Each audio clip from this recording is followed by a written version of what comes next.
오늘 우리에게 주신 하나님의 말씀은 누가복음 12장 28절에서 31절의 말씀입니다. 누가복음 12장 28절에서 31절까지의 말씀.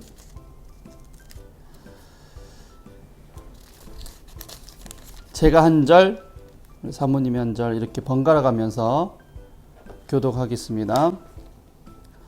오늘 있다가 내일 아궁이에 던져지는 들풀도 하나님이 이렇게 입히시거든 하물며 너희일까 보냐. 믿음이 작은 자들아. 너희는 무엇을 먹을까 무엇을 마실까 하여 구하지 말며 근심하지 말라. 이 모든 것은 세상 백성들이 구하는 것이라. 너희 아버지께서는 이런 것이 너희에게 있어야 할 것을 아시느니라. 다만 너희는 그의 나라를 구하라. 그리하면 이런 것들을 너희에게 더하시리라. 아멘. 우리 같이 다시 한번 31절 읽겠습니다. 다만 너희는 그의 나라를 구하라. 그리하면 이런 것들을 너희에게 더하시리라. 아멘. 제목을 같이 따라하겠습니다. 하나님 아버지가 다 주십니다. 하나님 아버지가 다 주십니다. 하나님 아버지가 다 주십니다. 하나님 아버지가 다 주십니다. 할렐루야. 오늘도 하늘문교회에 나오신 여러분을 환영하고 축복합니다. 또 함께 영상을 시청하시는 전세계 모든 교인들과 또 이 시간에 하나님을 경외하고 또 주일 성소를 지켜서 예배드리는 모든 교회에 하나님의 축복이 임하기를 원합니다. 여러분은 얼마나 하나님을 의지하고 있습니까?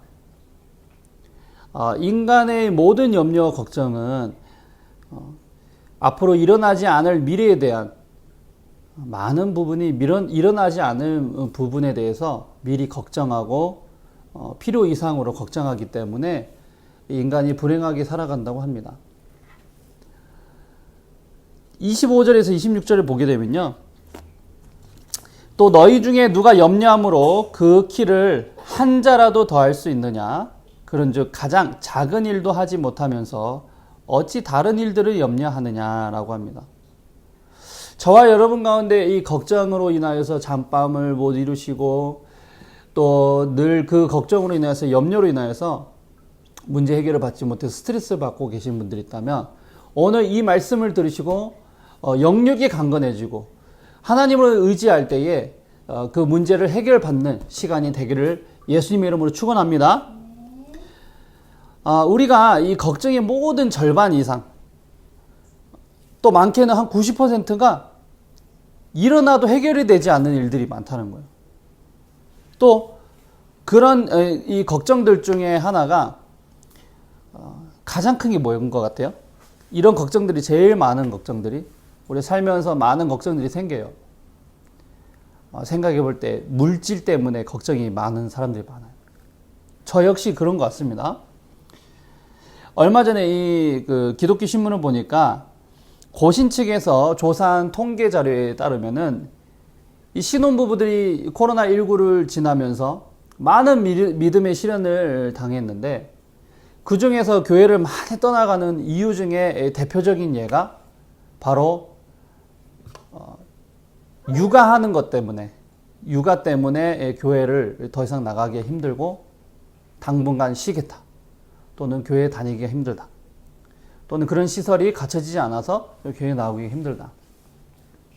또 다른 이유는 이 물질이 적어서 형편이 어렵다 보니까 이 신혼부부들이 더 이상 교회에 이 목숨을 걸 수가 없는 거예요.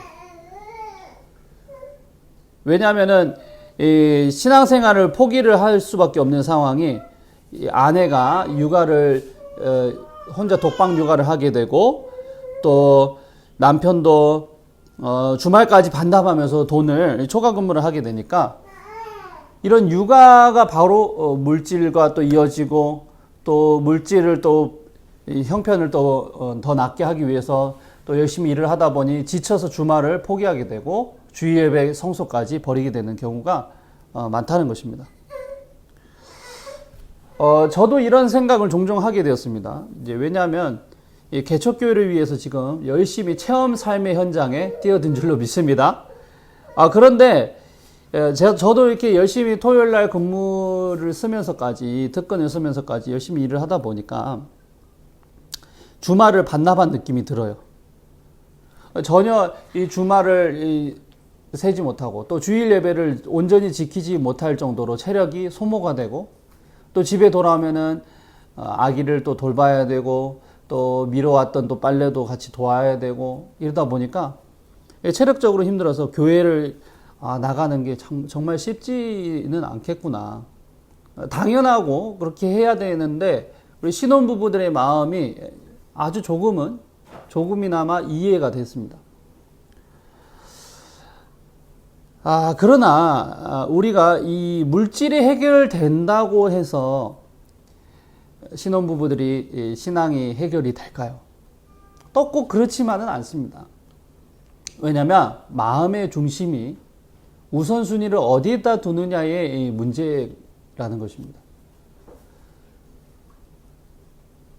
오늘 본문 말씀에 보게 되면은 예수님이 물질과 관련돼서 이 복 주시기를 원하시는 말씀이 있는데, 어떤 부자가 곡식을 많이 거두게 됐어요. 그래서 지금으로 말하자면 열심히 사업을 하고 열심히 일을 해서 돈을 많이 거뒀는데 수익을 많이 얻게 된 거예요. 그래서 그거를 저장할 수 있는 이 곡간이 필요했던 거죠. 그 곡식이 많이 거둬졌으니까 이 곡간을 다시 허물고 더 크게 넓혀가지고 많이 저장을 하기를 원했다는 거예요. 저장을 하고, 그리고 이제 그것으로 인해서 즐겁게 파티하고 즐겁게 놀자. 그러다 보면은 이제 먼 미래까지 계속해서 그렇게 살아갈 수 있다. 이렇게 호언장담했다는 것이죠. 그러나 하나님께서 20절에 보게 되면요, 뭐라고 말씀하시냐? 하나님은 이르시되 어리석은 자여, 오늘 밤에 내 영혼을 도로 찾으리니 그러면 내 준비한 것이 누구의 것이 되겠느냐? 하나님께서 저와 여러분에게 오늘 이렇게 말씀하시는 거예요. 너희가 오늘 먹고 마시는 일을 위하여서, 그리고 입을 것을 위하여서, 또 살아가는 그 문제를 위하여서, 물질을 위해서 열심히 일은 하지만 정말로 그것이 우리에게 물질 축복이 왔다고 할지라도 내일 당장 하나님께서 영혼을 찾으신다면, 오늘 밤에 영혼을 여러분들을 찾으신다면 그 영혼을 찾으신 뒤에 그 모아둔 물질, 또 그 돈들이 과연 누구의 것이 되겠느냐라고 물어보시는 것입니다. 여러분, 물질이 아무리 많고 넉넉해도 생명이 끝나면 아무 소용이 없는 줄로 믿습니다. 누구든지 태어날 때는 손을 꽉 쥐고 이렇게 태어나요. 우리 아들도 태어날 때 보면은 세상을 모든 것을 다 쥐고 자기 것으로 가지고 살아갈 것처럼 손을 꽉 쥐고 응애 하고 태어나지만 죽을 때는 모두 다 손을 쫙 펴고 가는 줄로 믿습니다. 무엇을 말합니까? 이 세상에서 아무리 금은보화 많은 것들을 부를 축적했다 할지라도 하늘 날아갈 때 우리가 죽어서는 그 어느 누구도 그것을 다 갖고 가는 사람이 없습니다. 그러면은 우리는 무엇을 붙들고 살아야 되느냐? 따라하겠습니다. 우선순위를 하나님께 두고 살자. 우선순위를 하나님께 두고 살아갑시다. 그래서 두 가지 메시지를 우리가 같이 붙들기를 원하는데, 첫 번째 따라하겠습니다. 믿음의 사이즈를 키우자. 둘째, 하나님의 나라의 우선순위를 두자. 자, 여러분의 믿음의 사이즈를 여러분들 키우시길 바랍니다. 그리고 하나님의 나라에 먼저 여러분들이 우선순위를 정하시는 여러분들이 되시기를 바랍니다. 28절을 같이 한번 읽어볼까요? 오늘 있다가 내일 아궁이에 던져지는 들풀도 하나님이 이렇게 입히시거든 하물며 너희일까 보냐. 믿음이 작은 자들아 라고 하시는 거예요. 무슨 자들아? 믿음이 작은 자들아. 하나님께서는요, 예수님께서는 이 말씀을 전해주시면서 우리에게 물어보시는 거예요. 아궁이에 던져지는 들풀조차도 하나님께서 입히시고 다 먹이시고 재워주시고 하시는데 하물며 너희를 하나님의 형상대로 지으신 너희를 돌보지 않겠느냐 이 믿음이 작은 자들아 라고 우리에게 반문하십니다. 여러분 믿음의 사이즈를 크게 키우시는 저와 여러분 되시기를 바랍니다. 여러분들의 믿음의 사이즈는 얼만큼 되는 것 같습니까? 우리 예수님은요 이 믿음의 사이즈를 재실 때 어떤 잣대를 가지고 재시냐면 바로 여러분들이 구하시는 기도 제목의 기준을 두고 믿음이 크다 작다라고 말씀하십니다. 말씀을 보게 되면 무엇을 먹을까? 또 무엇을 마실까? 또 무엇을 입을까? 이런 기도 제목으로만 가지고 나오는 자들을 보고 하나님 뭐라 하시냐? 바로 믿음이 적은 자들아 라고 하는 거예요.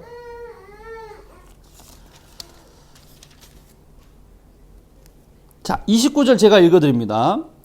너희는 무엇을 먹을까 무엇을 마실까 하여 구하지 말며 근심하지도 말라. 이 모든 것은 세상 백성들이 구하는 것이라 너희 아버지께서는 이런 것이 너희에게 있어야 할 것을 아시느니라. 우리 하나님께서는요 먹는 문제, 마시는 문제 뭐 이런 거 가지고 기도하지 말라는 거예요. 그것도 물론 필요한 기도 제목이지만 우리 예수님께서는요 믿음의 사이즈를 바로 그런 것들을 구할 때는 작다라고 하시는 거예요. 작다라고. 제가 존경하는 이 김문호 목사님이 이렇게 말씀하십니다. 주님 쭈쭈바 2개만 주시옵소서 이렇게 얘기를 한다는 거예요. 기도를 할 때 항상 쭈쭈바 2개만 주시옵소서 이렇게 기도하면은 그 믿음이 작은 거예요.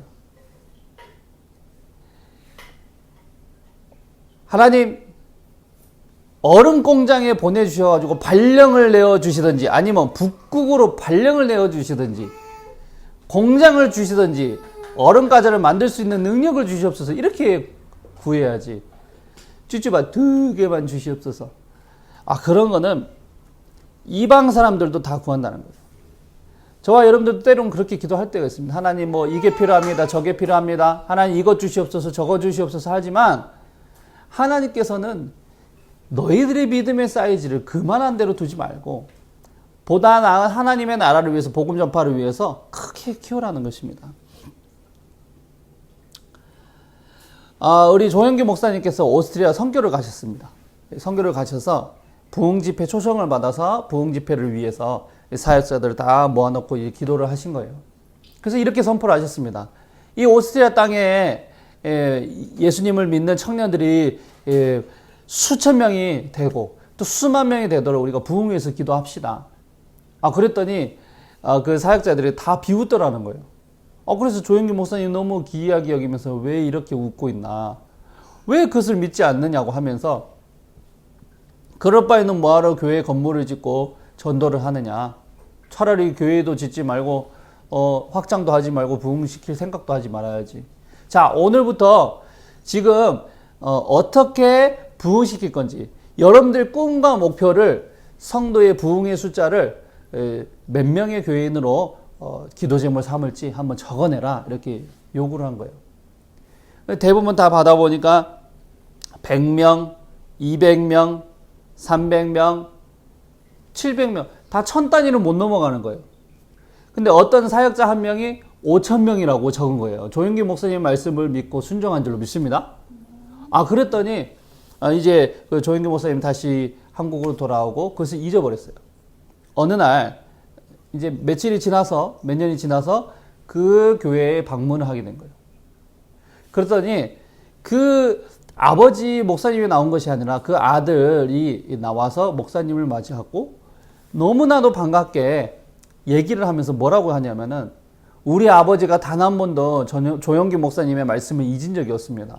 늘 밥 먹을 때도 5000명, 또 기도할 때도 5000명, 설교 시간에도 5000명 이렇게 얘기를 한 거예요. 조영기 목사님이 너무 궁금해가지고 애가 따라서 먼저 물어봤다는 거예요. 그래서 몇 명이나 전도를 했습니까? 몇 명이 등록을 하셨습니까? 5,000명을 하였습니까? 이렇게 물어봤어요. 그랬더니 대답이 뭐라고 돌아오느냐? 아니요 라고 대답을 한 거예요. 그래서 조 목사님 마음 가운데 이거 실패했구나. 그랬더니 그 아들이 하는 말이 이렇습니다. 5,000명이 아니라 8,000명의 성도들로 지금 부흥되었습니다. 할렐루야. 여러분, 믿음은 바라는 것들의 실상인 줄로 믿습니다. 우리가 믿음의 사이즈를 크게 키워야 됩니다.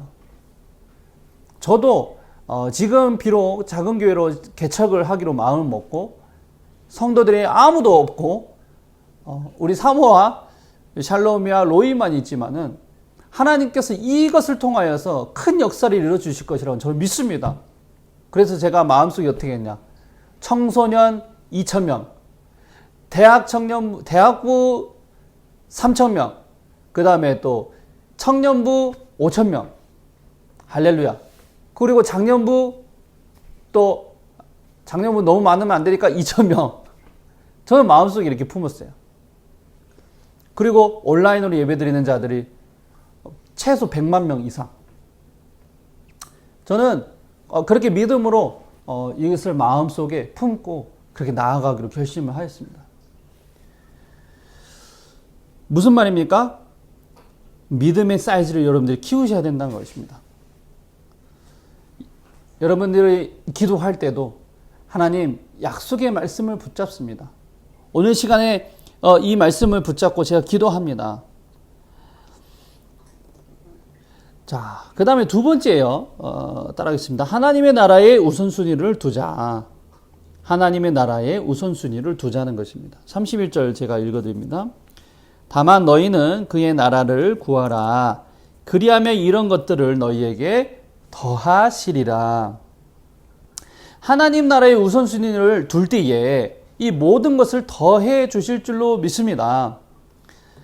하나님의 본심은요, 우리가 가난하게 청빈한 삶을 살다가 힘들게 살다가 가는 것을 원하지 않으십니다. 때로는 그것을 요구하실 때도 있죠. 그러나 하나님께서 그의 아들 예수 그리스도를 이 땅 가운데 보내실 때는 가난한 자에게 그 복음이 전파되고 가난에서 부유케 되게 하시기 위해서 보내주셨고, 질병 가운데 있는 자들은 고침받게 하셨고, 귀신에 눌리는 자들에게는 풀려나서 자유함을 얻게 되고 해방케 되고, 또 삶의 모든 문제와 염려에 있는 사람들에게 예수님께서 대신 그 십자가의 짐을 짊어주셔서 모든 짐을 풀어주시고 해결해 주시기 위해서 이 땅 가운데 오셨다는 것입니다. 예수님의 사역이 전체가 그랬습니다. 그러니 우리는 예수님을 믿는 자들은 이 하나님의 나라를 받아들이기만 한다면, 우리 가운데, 이 땅 가운데, 우리의 공동체 가운데, 가정 가운데, 학교 가운데 여러분들이 속해 있는 그 단체와 회사와 직장 가운데 임할 때에 가난이 해결될 줄로 믿습니다.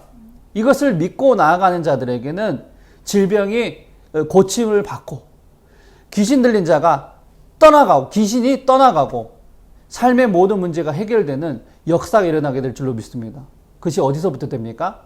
하나님의 복음이 이 땅 가운데 임하고 또 그의 나라가 실현이 될 때에 그렇게 된다는 것입니다. 예전에 어떤 목사님께서 이 공장의 신우에 초청을 받게 된 거예요. 그래서 그 공장장님께서 예수님을 잘 믿는 장로님이셨는데 이 목사님을 모시고 우리 신우회에 이제 매주마다 오셔가지고 기도 인도를 해 주십시오. 그래서 열심히 기도를 한 거예요. 그리고 축복 기도 해준 거예요. 하나님, 이 공장이 하나님의 나라가 되게 하시고 또 이 공동체에 예수님을 믿고 기도합니다. 기도로 이 공장을 운영합니다. 하나님께서 사건 사고 없게 하시고 또 열심히 사업이 잘 되게 하여 주셔서 하나님 나를 섬기는데 확장되게 하여 주시옵소서. 이렇게 기도를 이제 날마다 한 거죠.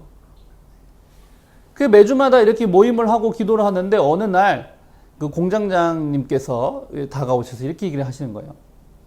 목사님, 그동안 감사했습니다. 이제부터는 더 이상 나오지 않아도 됩니다.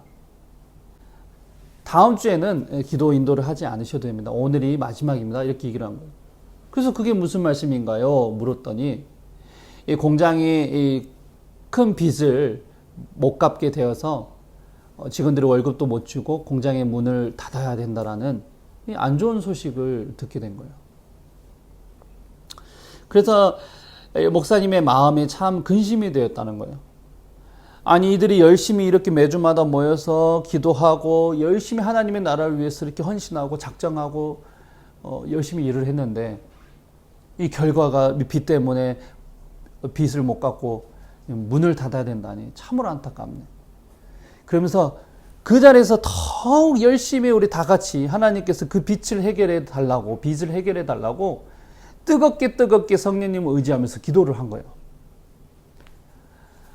그리고 나서 한 주간 동안 목사님이 어떤 마음을 가졌냐면, 내가 그렇게 선포는 하고 빚을 해결해 달라고 기도는 했지만 정말로 이 사람들이 해결이 안 되고 공장 문을 닫게 된다면 참 이게 참 마음이 어렵다, 덕이 안 된다, 그러면서 근심을 가졌다는 거예요. 그런데 따르릉 전화가 온 거예요. 공장장님께서 할렐루야 목사님, 다음 주부터 그대로 기도 인도를 해주시면 좋겠습니다. 그게 무슨 말입니까? 저희 공장의 빚을 하나님께서 다 해결해 주셨습니다. 할렐루야. 여러분, 하나님의 나라를 먼저 구하고 이들의 직장 가운데 하나님의 나라가 임하고 복음이 임하고 또 성령님을 의지해서 기도했을 때에 그 하나님께서는 모든 문제를 해결해 주신 줄로 믿습니다. 이런 이야기가 너무나도 많습니다. 저 또한 그렇습니다. 저도 이 신학교를 졸업하기 위해서 참 어려운 과정들이 있었습니다. 물질의 어려움도 많았고, 저희 어머니께서 아프시면서 돌아가시기 전까지 이 병상에 홀로 병간호도 해야 되고, 멀리 고향 땅에서 넘어와서 울산에서 병치레를 하다가 신학교까지 그만둬야 되는 상황이 있었어요. 제가 제 마음 가운데는 이걸 도대체 할 수 있는 여력이 없다. 학교를 멀리 다닐 수도 없고 등록금도 갚을 수도 없고 사모한테 난 이제 그만둬야 된다. 둬야 될 것 같다. 이렇게 얘기를 했더니 우리 사모는 믿음이 확실히 달라요. 오빠 그러지 말고 목사님, 그때는 이제 전도사님 믿음을 가지고 하나님의 나라를 위해서 일단은 결단하기로 했으니 어머니도 그걸 원하실 겁니다. 비록 말씀 못하셔서 저렇게 사지마비로 언어장애가 와서 아무것도 말씀 못하시지만 속으로 기도하고 하나님의 나라를 확장시키고 교회를 이끌어가고 놀라운 목회 사역을 감당하기 위해서 원하실 겁니다. 포기하지 마시고 방법을 구해봅시다. 기도합시다. 그랬어요. 저도 그래, 그것이 맞겠다. 그래서 하나님의 나라를 위해서 제가 헌신해 보겠습니다. 하나님, 교회를 제가 부흥시키는, 이 세대의 청소년들을 부흥시키고 또 죽어가는 영혼들을 이끌어주는 참된 목회 사역을 제가 한번 해보고 싶습니다. 그러면서 꿈을 가지고 그 나라를 위해서 먼저 기도를 해봤어요. 그리고 어느 날 딱 그렇게 기도를 하는 하나님, 등록금도 필요합니다. 하나님, 그렇지만 하나님께서 해결하실 것을 믿습니다. 그랬더니 이 장학금을 하나님께서 다 보내주신 거예요. 남은 네 학기 장학금을 보내주셨는데 마지막 한 학기 장학금이 한 학기가 더 추가로 다녀야 되는 줄 몰랐어요, 저는. 근데 하나님께서 그 추가로 한 학기를 다녀야 되는 그것조차도 하나님이 해결을 하시고 등록금을 해결하신 줄로 믿습니다. 그래서 신학교 졸업 잘했어요. 그리고 생활하면서 또 어려움이 있었죠. 이 어려움 어떻게 해결해야 되나. 운전하면서 하나님, 성령님, 제가 매달 최소한 30만에서 50만 원 정도를 좀 누군가를 통하여서 후원을 해 주십시오. 지금 30만에서 50만 원이 늘 비기 때문에 이게 빚이 있습니다. 안 되겠습니다. 공과금을 못 갚습니다. 주님 해결해 주시옵소서. 제가 사역만 하고 싶습니다. 그랬더니 하나님께서 바로 10분 뒤에 전화가 오게 하셔서 어떤 집사님의 마음을 감동시켜 주셔가지고 이 집사님 저한테 뭐라 하냐면, 제가 원래 선교사님을 후원하는데 전도사님을 마음에 감동이 주셔서 신학교 졸업할 때까지 후원을 해주겠다는 거예요. 그래서 제가 그 30만 원을 넉넉하게 받게 하시고 또 저 멀리 있는 전혀 몰랐던 서울에 있는 어떤 전도사님을 통해서 후원받게 하시고 또 아는 또 동료를 통해서 10만 원씩 후원 받게 해주셔가지고 제가 물질의 부족함 없이 넉넉하게 사역도 하고 하나님의 나라를 위해서 복음 전파하면서 제가 쓰임을 받았습니다. 이는 무엇입니까? 다만 너희는 그의 나라를 구하라. 그리하면 이런 것들을 너희에게 더하시리라. 적은 무리여 무서워 말라. 너희 아버지께서 그 나라를 너희에게 주시기를 기뻐하시느니라. 우리가 물질도 구하는 것도 중요하고 돈도 구하는 것도 중요합니다. 왜냐하면 하나님의 나라를 위해서 또 필요하니까. 그러나 우리의 마음의 우선순위가 어디 있느냐는 거예요. 그 돈으로 무엇을 할 거냐는 거예요. 그 돈이 생긴다면 우리는 분명히 외제차 사고 또 입고 싶은 옷 사고 여행 다니고 방탕하게 생활하는 게 먼저 우선순위일 수도 있어요. 그러나 하나님의 교회를 세우고 하나님 나라를 확장을 위해서 전도를 위하여서 그 돈을 쓴다면 하나님께서 그 마음의 중심을 보시고 우리에게 복의 복을 더하실 줄로 믿습니다. 오늘 이 말씀을 생각하시면서 같이 기도했으면 좋겠습니다.